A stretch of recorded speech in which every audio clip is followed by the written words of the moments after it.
Čudno je naše mesto na tem svetu. Le za kratek čas ga obiščemo, ne da bi vedeli čemu, kljub temu pa se nam včasih zazdi, da smo zaslutili namen svojega bivanja. Ampak z gledišča vsakdanjika je očitno vsaj eno. Človek je tu zaradi drugih ljudi, zlasti zaradi tistih, od katerih nasmehov in dobrega počutja je odvisna naša lastna sreča. Albert Einstein. Vedno, ko preberem ta citat, pomislim na svoje delo in na bolnike. Pred 6 leti sem obiskala nekega bolnika in se mu zagledala v oči. Vprašala sem se, kako naj se približam njegovemu skrčenemu svetu. Enako vprašanje sem se zastavila še neštetokrat.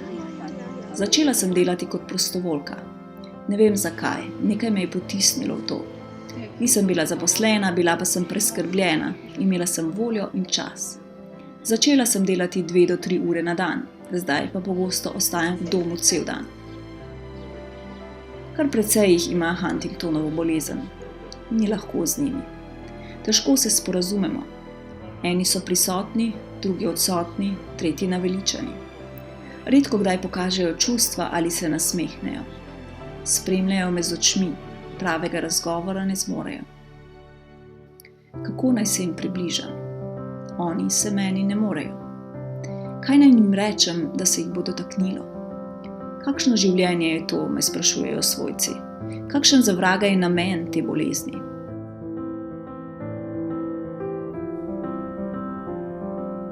Ko sem izvedel za diagnozo, je bil grozen šok. Niti ne vem, kdaj je to začelo, ker je to okoli 55. leta se začela. Sem ugotovila za to bolezen. In pol pa sem tam ostala doma in sem pol bila taka boga, da sem mislila, da bom hin. Takrat je roke gor dvignil pa mi je rekel, mame, prosim, pomagaj mi, jaz tak ne morem več živeti. Z meni se nekaj dogaja, jaz sem tako strašno živčen, jaz v službi več ne obvladam stvari, jaz doma ne obvladam stvari. Prosim, pomagaj mi, povej mi, kaj ne naredim. Jaz sem mislim, pa danes je pač kaj zdaj v zdravniku, je treba iti, pa bo žal pa pač nekaj pomrjevala, ne, pa nisem takrat to tako strašno vzela, ne. Nos mi je šel prvo, kaj se tega tiče, niti ne vem kdaj, 15 let nazaj mi je odišel nos. Von in pol pa okus tudi zdaj, proti koncu že, nimam več okusa.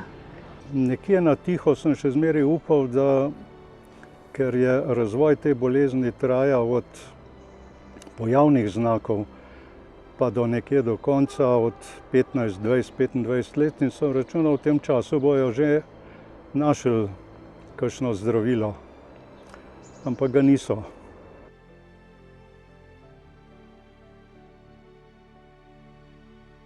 Bolezen spada med degenerativne bolezni in potek je zelo variabilen pri vsakem posamezniku. Lahko je daljši, krajši, lahko se pojavijo najprej eni simptomi ali pa drugi.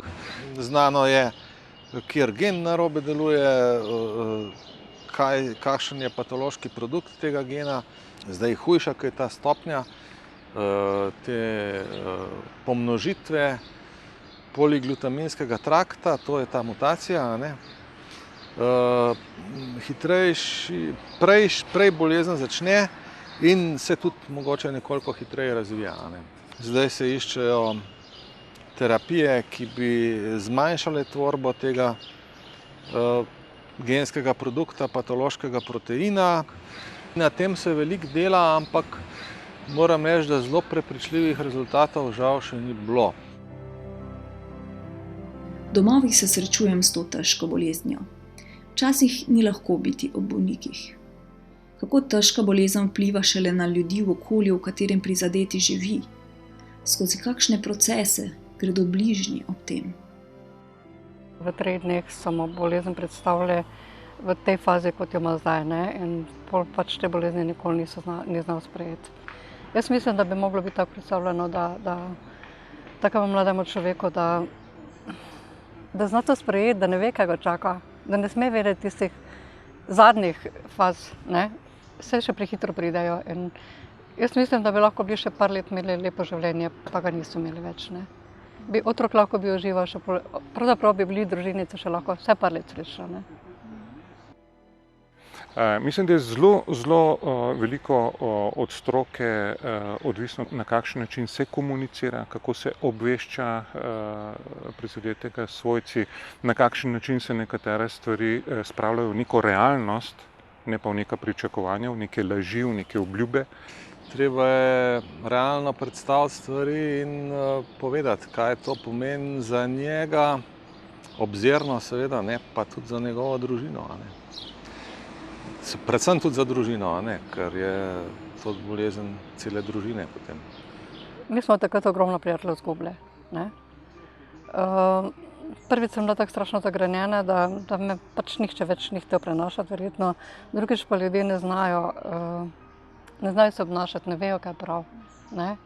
In takrat pač jih je zelo malo ostalo. Vidite kaj, to je pa tudi tako. Sicer imam nekaj družbe, samo ne preveč, ker sem zdaj že 5 let tukaj. Ne vem, kaj je to. Nimam obiskov, nimam nič. Kot da bi bila tuji človek. Modern, običajen človek si predstavlja, da živi v idealnem, v zdravem svetu, obkrožen je z zdravjem. Otroci, mladostniki, odrasli ljudje z posebnimi potrebami, invalidi in tako naprej so previdno umaknjeni ob rob družbe in nimamo praktične življenjske izkušnje, kako se obnašati z ljudmi, ki imajo težko, neozdravljivo bolezen, ki imajo določene osebne okoliščine take, ki nas spravljajo v stisko. In zaradi te neobičajnosti teh situacij smo pogosto v zadregi, smo pogosto v situaciji, da ne vemo, ali naj gledamo tega človeka, ali mu podelimo kakšno pozornost, ali naj se obrnemo proč. Pod črto smo nenaravni, ker se ne znamo obnašati. To je, bom rekel, normalen človeški odziv, ki je posledica strahu in nezaupanja. Seveda niso vsi ljudje takšni, ne, tisti pač, ki imajo dovolj zaupanja in se zavedajo, da užitki, lepote tega sveta so minljivi. Soočenje s tako diagnozo je enako kot soočenje z velikansko izgubo. Tu imamo vse od zanikanja do jeze, razočaranja, iskanja razlogov, kaj sem naredil narobe, kaj je bilo krivo, da se mi je to zgodilo, zakaj ravno meni. Takrat seveda poleg teh občutkov občutimo mogoče včasih tudi občutke negotovosti, žalosti, jeze ali pa jaz sem jezen na nekoga, pa imam to bolezen, kot da bi nekomu privoščil. Tukaj je en tak cel koktajl čustev, ki jih je potrebno dobesedno naslavljati in se z njimi ukvarjati z vsakim posebej. Tista ključna težava, ki se dogaja, je ravno v tem, da ko človek s to prizadetostjo izraža neko potrebo, ga ne vidimo, ga ne slišimo, gremo mimo te potrebe in dejansko takrat niti ne zadovoljimo tega, kar on izraža na kakršen koli način, oziroma se nam zgodi še celo to, da mi uveljavljamo neko svoje pričakovanje oziroma potrebo in smo dejansko mimo tega, da smo dejansko mimobežni v tem stičišču, ki je pravzaprav namen nekega druženja, pomagati, stati ob strani in vseh ostalih pojmih sočutja in ostalih elementov, ki so pravzaprav pomembni pri gradnji odnosa.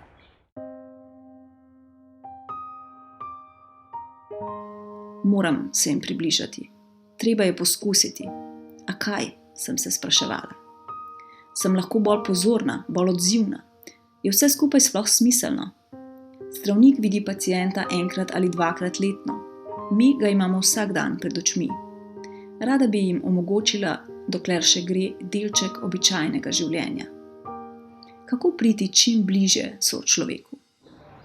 Jaz mislim, da je ta človeški, čisto preprosti način tiste, ki odpre vrata k vsakemu, da znamo tudi z preprostim nasmehom človeku polepšati dan in pa da si znamo res vzeti ta čas, ki ga posvetimo temu človeku. Predvsem se mi zdi nasmeh tisto, kar ti vrne, ali pa sam tudi dotik, ali pa nekdo, ki ti pove res hvala, da si mu namenil besedo ali dve. Čeprav je to res le trenutek, poleg tempa življenja, ki je, in se mi zdi, ko z samim nasmehom največ damo in tudi največ dobimo. Prvo pravilo je, da se posveti sebi in svojim občutkom, svojim čustvom, ki ga ima ob človeku za tako boleznjo. Nič ni treba reči, nič ni treba narediti. Že to bo začutil človek za boleznjo kot bližino. Negotovost, neznanje mogoče, ne vem, kaj moram narediti. Torej, če mi odčustvujemo to čustvo in se ne silimo v neko vlogo, za katero mislimo, da nam jo nalaga dolžnost, okolica, vloga, ki jo imamo, se bomo zelo, zelo hitro povezali s to osebo. Kar sem se naučil, je to, da kar jim daš, se ti bo vrnilo. Največ je pa vredna tu prisotnost. Če jim daš svoj čas, če jim daš svojo pozornost, če jim posvetiš neke malenkosti, včasih je to tako malo treba. Če odpremo srce naspram takemu človeku, potem ga lahko popolnoma sprejmemo in sprejmemo to njegovo težko situacijo, ki nikakor ni lahka, z nekim sočutjem, z ljubeznijo, bi rekel. Torej ne z obžalovanjem ali pa z neko hudo žalostjo, ampak z zaupanjem. Pač je pot takšna, kakršna je težka, ampak z zaupanjem, da ta človek pač mora iti po tej poti in da bo lahko nadaljeval tudi potem kasneje nekje drugje, ko bo pač telo popolnoma propadlo. In to se bo prej ali slej vsakemu od nas zgodilo. Pri tako hudi bolezni je pač ta stvar toliko težja za opazovanje in tudi toliko težje je zaupati.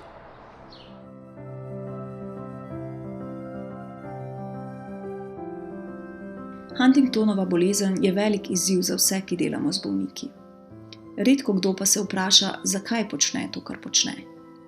Zaradi plače, ker drugje ni dela, ali pa nekje v ozadju še vedno tli globlji občutek, povezan s težnjo po pomoči sočloveku. Eni so prepričani, da jih družba ne podpira dovolj pri njihovem delu, drugi so zadovoljni. Zakaj so eni zaposleni takšni, drugi drugačni? Kako izboljšati klimo, izboljšati odnose, usmeriti pozornost na stvari, ki jih do zdaj niso videli? Veliko vprašanj imam in malo pametnih odgovorov. Ja, to je stvar zavedanja. Če bi se vsi zavedali, da pridemo v to življenje goli in da se vrnemo goli, da nismo nič prinesli in nič ne nesemo v sabo, bi bilo marsikaj drugače. Ravno v tem je čar zavedanja, da nekaj v ozadju naših možganov opominja na to, kaj smo. Torej, ko govorimo o primerih dobre prakse, ko te dobre prakse primerjamo tudi z mednarodnim področjem, predvsem evropskim področjem, ki je izjemno razvit na tem delu, pri prizadetih s Huntingtonom in ostalimi avtoimunskimi bolezni je ključno ravno to, da izkoristimo priložnost, in to priložnost v družbi, ker taki primeri ponujajo možnost dojemanja določenih stanj in seveda tudi rasti, psihosocialno, duhovno in fizično rast posameznika kot družbe, in na tem mislim, da se potem tudi lahko pogovarjamo na tej kolektivni zavesti, ko se sprašujemo, kaj dejansko je kolektivna zavest, da kolektivna zavest ne pomeni število izobraženih v družbi, ampak število teh prisotnih ljudi, ki so pripravljeni čutiti, občutiti in stati ob strani.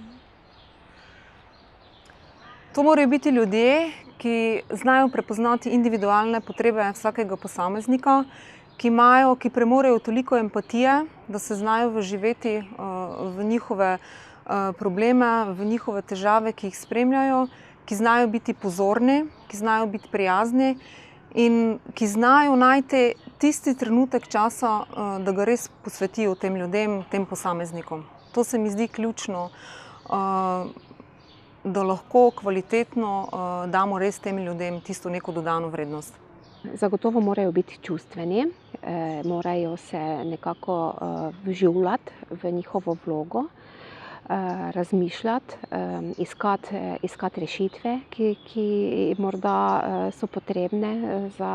Vsekakor pa morajo torej individualno pristopati, torej znati prisluhniti, znati se dotakniti in to tudi čutiti. Zagotovo čutiti.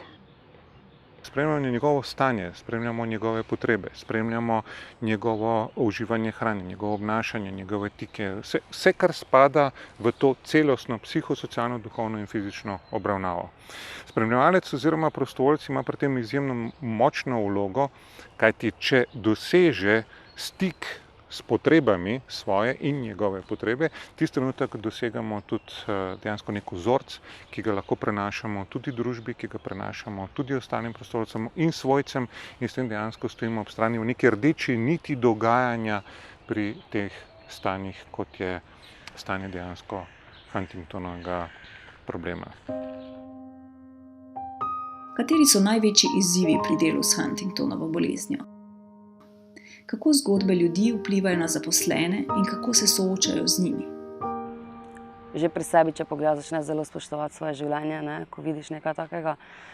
Drugače pa vsak dan ti en stanovalec oziroma več stanovalcev res ponudi nekaj zelo lepega. Ne. Se pravi, ko mu ponudiš cigaret, tista sreča. Ne. Čeprav vem, da to pač ni zdravo, ne, ampak za njih je neki dar, ne vem, od sladkarij, do tega, da gremo na sprehod, do pogledov, ki ti jih dajo, od pesmi, ki jih pojejo, res vse. Mislim, včasih se mi kar naježi koža, ko jih vidim. Vse, da prideš, da se ga dotakneš, ga pogledaš v oči, je res. Jaz imam svoj obseg dela, ki ga moram narediti.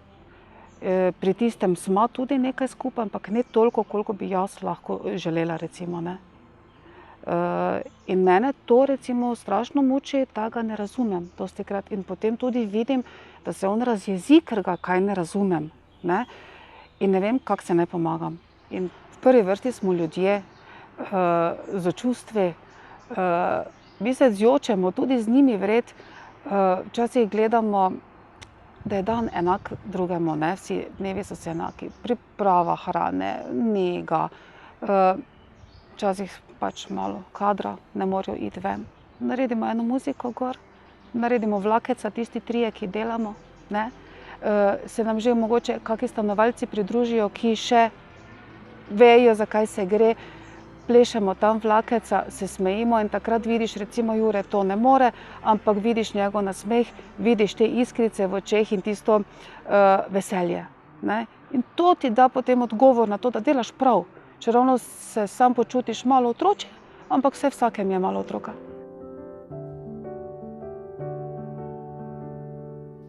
Vem, da znanstveniki še ne vedo točno, kaj je zavedanje. Slutijo, da je najbolj podobno migotanju, kot ga ustvarjajo subatomski delci, ki so povezani s frekvencami in si pošiljajo sporočila. Na vseh nivojih, kamorkoli se premaknemo, povsod naletimo na frekvence, ki prenašajo informacije. Ali morda na tej osnovi obstaja kakšen način, da vstopimo v zavest oziroma se povežemo z zavestjo bolnika in skušamo od znotraj pomagati? Tipično, ko rečemo človek, pomislimo na osebnost, na telo, na to, kaj človek počne v življenju, kako se obnaša, kakšen je njegov poklic, kakšni so njegova čustveni odzivi v določenih situacijah.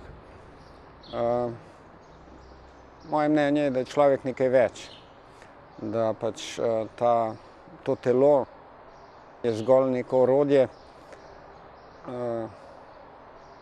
s katerim pač ta duša, da tako rečem, potuje, se uči. Skozi številne izkušnje in srečanja z ljudmi sem ugotavljala, da je pravzaprav verbalna komunikacija samo eden od kanalov stika med ljudmi. Številni starodavni nauki govorijo o nečem presežnem, o neki plati človekovega bitja, ki je skrito, vendar hkrati po drugi strani še vedno zelo prisotno. Obstajajo subtilnejše povezave na liniji srca, na liniji širšega zavedanja, na liniji sočutja, vendar ne sentimentalnosti. Se pravi, kot da obstaja neka duhovna povezanost med ljudmi, ki jo lahko vključimo v svojo vsakdanjo komunikacijo. To, da ločujemo se med seboj, je zgolj iluzija našega razuma. Ko razširiš svojo zavest, lahko spoznaš, da pravzaprav ni razlike med menoj in tabo oziroma med menoj in celotnim stvarstvom. In to je popolnoma skladno s kvantno fiziko. Gledam takole v oči, se mi zdi, da vidim bistvo, da vidim njihovo dušo, da vidim, kot bi gledal v vesolje. Vidiš, da je odprtost in veš, da sprejemajo vse to, kar jim daješ, ne da bi spregovoril. Predvsem je treba začutiti človeka. To pomeni, v prvi vrsti moramo zaupati, da z odmiranjem telesa ni konec, da z odmiranjem možganov, funkcij, inteligentnih funkcij, sposobnosti tega fizičnega telesa človeka, da s tem pravzaprav življenja njegovega ni konec. Zavest je popolnoma druga zgodba od inteligence. Pravzaprav zavest znanost ne zna definirati in jo najverjetneje tudi nikoli ne bo, kajti zavest je osebna izkušnja.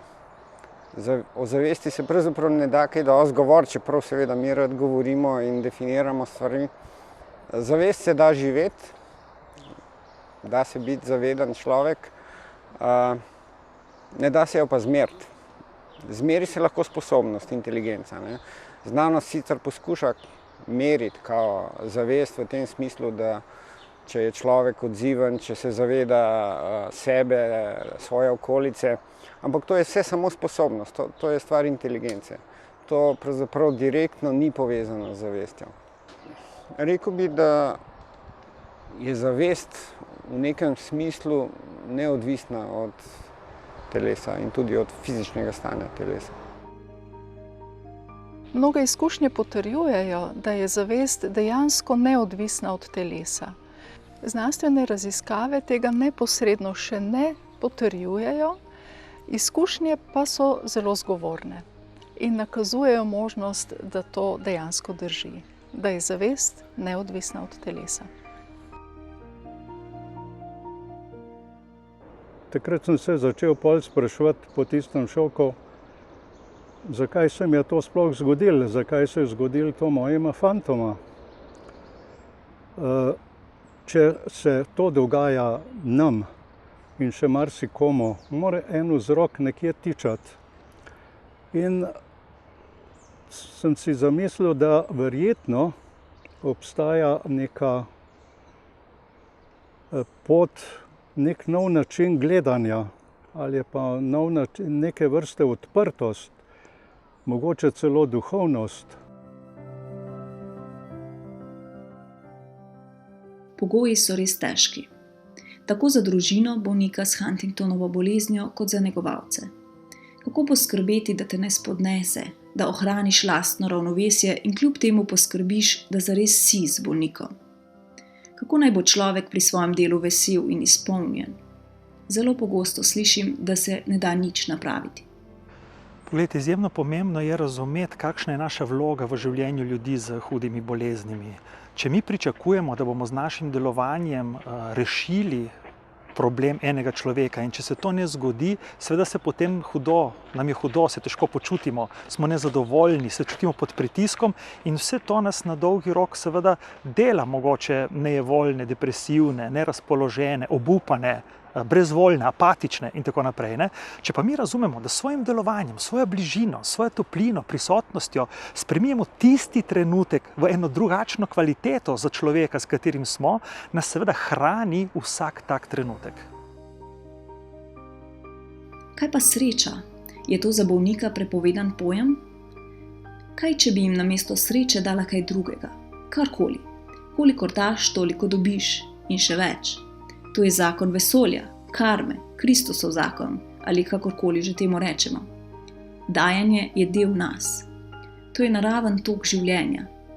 Eni pravijo, da je posledično vse v našem življenju vnaprej določeno. Mogoče.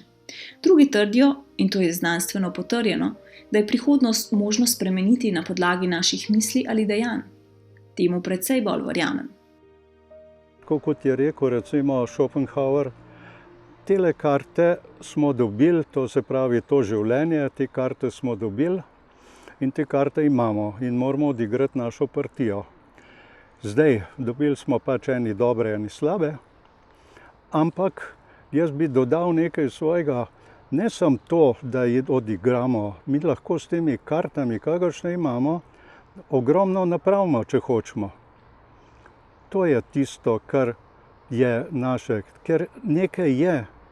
V življenju je samo nekaj, kar sem prej spoznal, da lahko samo daš in dobiš. Daš lahko tako, kot je Buda rekel, če že nimaš v denarju ali pa v premoženju, čemarkoli, daš lahko samo nasmeh. Daš lahko samo dotik roke, daš lahko pozornost, izkušnje, karkoli. Daš lahko praktično sebe. In takrat, ko daješ sebe, vidiš, da se ti to nekje vrača. In občutek je zelo lep. Ni lahko ljudem, ki vedo, da se jim bliža konec. Ni lahko ljudem, ki vedo, da od enega trenutka naprej je njihovo življenje determinirano z določenimi omejitvami povezani z zdravjem. Takrat imamo običajno dve možnosti. Lahko se sesedemo in se smilimo sami sebi ali gremo kakovostno živeti v tistih okoliščinah, ki nam jih je življenje podarilo. Kako odnos med bolnikom in svojci ter negovalci napraviti boljši, bolj izpolnjen, srečnejši? Ali niso to skoraj nespodobna vprašanja pri takšni diagnozi? Na kaj naj se osredotočijo svojci in vpleteni? V čem poiskati moč, podporo? Predvsem takrat, ko se porajajo takšni in drugačni dvomi. Včasih se resno sprašujem, ali je sploh smiselno, ali se preveč vtikam v neko dogajanje, ki se me sploh ne tiče. Prvo, kar se mi zdi, kar je meni manjkalo takrat, je bilo to, da nismo popolnoma nič vedeli o bolezni. Da je tudi na internetu še takrat bilo tako strašno malo, koliko je bilo v tujih jezikih. In sem takrat tako mladoletno hčer obremenjevala s tem, da mi je to prevajala, ker pač jaz jezikov nisem znala. Ne? Tudi zdravniki so mi priznali, da bolezni ne poznajo. Jaz mislim, da je treba zbrati čim več podatkov, da je treba poiskati nekoga, ki to pozna, ker ti tak človek, ki s tem živi, lahko da ogromno napotkov, da lažje sprejmeš stvari. Ko se to zgodi v družini, mislim, da moraš poiskati nekoga. Da moraš tako dolgo vrtati, da nekoga najdeš. Moraš najti nekoga, ki ti zna iz izkušenj podati stvari, pa ti nekako na tak način pomagati. Veliko nas je, ki imamo izkušnje s težkimi bolniki. Ko bi le lahko strnili vsa naša spoznanja in jih posredovali vsem, ki šele vstopajo v ta zahteven, a še kako resničen svet. Nekateri vstopijo prostovoljno s svojim delom za druge, nekatere pa vanj pahne neizprosna življenjska usoda. Kaj je najbolj pomembno za dobro sodelovanje z bolniki s Huntingtonovo boleznijo, sem spraševala strokovnjake. Najboljši nek pozitiven pristop. Ampak to je lahko govoriti recimo tistim, ki te bolezni recimo nimamo, ne? Težje je pa za tistega, ki je v tej koži. Zaradi tega je tudi zelo važna tle vloga društva za Huntingtonovo bolezen, kjer so včlanjeni svojci in bolniki in lahko pač iz prve roke pojasnijo probleme, ki se pojavljajo. Vsi mi, ki imamo kdaj privilegij, da delamo z neozdravljivo bolnimi, se v bistvu zavedamo ene stvari, da moja motivacija je vse tisto, kar lahko od teh ljudi dobim, ne tisto, kar jim jaz lahko dam. To je kanček moje pozornosti, znanja, bližine. Ampak vse tisto, zavedanje o bistvu življenja, ki ga lahko dobimo od teh ljudi, je neprecenljivo. Od malega sem vedela, kaj bom. In vsaka stvar, jaz sem prišla sem bila zelo vesela, da sem to službo dobila. Sem rekla, da sem to je moj jackpot življenjski, ne? In pač to vem, to je bila moja sreča in jaz mislim, da vsakega dneva, ko pridem v službo, se veselim. To mi je ful bolj pomembno in pač rada delam z njimi. Vsaki dogodek, vsak dan se mi nekaj lepega zgodi. V resnici življenje je polno takrat, kadar se zavedamo vse njegove raznolikosti. Tudi tega, da je smrt ali bolezen tik ob nas. Povsod je potrebno eno čutenje, povsod je potrebno razumevanje in se vživljanje, kaj če bi bil pa jaz na tem mestu, kaj če bi bil moj starš, kaj če bi bil moj otrok. Izkušnje mnogih ljudi kažejo, da obstaja neka notranja realnost in da je fizično telo samo ena plat človekovega življenja. Pri resnejših boleznih se pa vendarle tudi ta notranja plat lahko izrazi in pogosto je to ravno tista prava priložnost, da človek sebe začuti kot to bolj notranje bitje. Če ni drugih možnosti za neko pričakovane rešitve, dajmo potem pomagati pri tistem, kar lahko naredimo, se pravi v določenih stanjih takim ljudem pomagati in jim stati ob strani pri težavah, ki jih imajo in s tem imeti iz dneva v dan in zagotavljati čim večjo kakovost življenja v danem trenutku. To je priložnost, to je največja priložnost, ki jo lahko kot družba in kot socialna bitja drug drugemu zagotovimo in naredimo. Bolezen je res zahteven izziv, še posebej, ko gre za Huntingtonovo bolezen. Za vse nas, ki smo v stiku z njo. Vem, videla sem to, globoko čutila. A po drugi strani prinaša s seboj neke nove izkušnje in možnosti. Izkušnje drugačnega odnosa do sočloveka. Izkušnje, ki morda posegajo na tista področja, s katerimi se sicer nikoli ne bi srečala. V tem vidim veliko možnost, da napravimo korak naprej. V razumevanju sočloveka, v razumevanju lastne vloge, predvsem pa v razumevanju tega, čemur pravimo človečnost. V končni fazi je to temelj našega obstoja, ki pa je skozi tisočletja zgodovine vedno znova in znova na preizkušnji. In bolezen je, še posebej, če je huda, priložnost za nov korak v smeri večje človečnosti. Za nov korak v smeri medsebojne bližine, razumevanja in sobivanja.